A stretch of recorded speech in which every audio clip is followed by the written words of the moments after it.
হযরত ওয়ালা করাচি রহমতুল্লাহ আলাইহি বলেন, আল্লাহর জন্য যে যে পরিমাণ কোরবানি করবে আল্লাহ পাক তার উপর সেই পরিমাণ মেহেরবানি করবেন।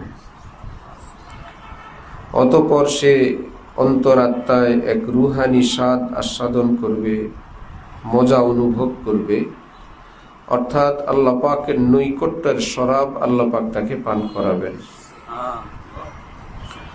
গর্জে সুরত বগজারি আয় দো সিতা গুলসিতান আজ গুলসিতান আজ গুলসিতা।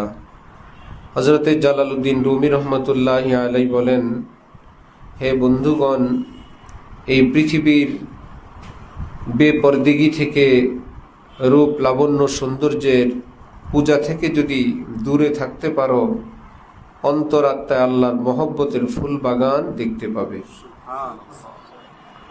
হযরত ওয়ালা করাচি রহমতুল্লাহ আলাইহি এরশাদ করেন, হাউজের সঙ্গে লাগা থাকা পাইপ যেই বস্তুর সঙ্গে লেগে থাকবে, হাউজের মধ্যে সেই বস্তুই আসবে, সেটা দিয়েই হাউজ ভরবে।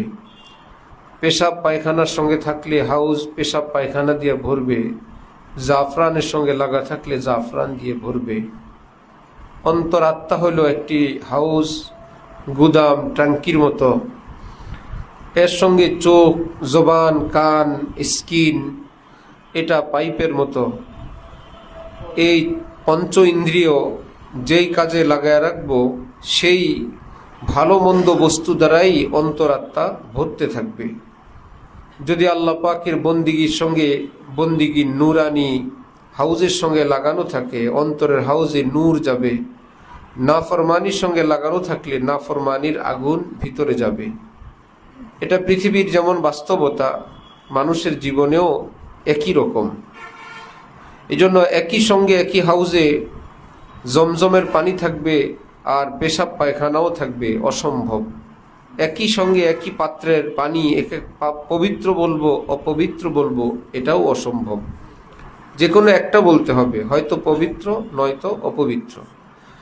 আর যদি কেউ একই পাত্রের পানিকে দোনোটা একত্রে বলতে চায় যে একই সঙ্গে সে পবিত্র, একই সঙ্গে অপবিত্র, তাহলে এটা একটা অসম্ভব, অবাস্তব, অবান্তর চিন্তা করলো যে একই লোটার ভিতরে পানিও আছে, আগুনও আছে, অসম্ভব।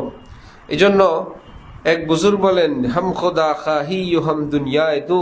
জালালউদ্দিন রুমির কথা, হাম খোদা খাহি ইউ হাম দুনিয়ায় দু, ই খেয়াল আস্তু মহাল আস্তু জুনু। আল্লাহ পাককে তুমি চাইবে, আবার আল্লাহ পাকের নাফরমানির জগৎ সেটাকেও তুমি লালন করবে।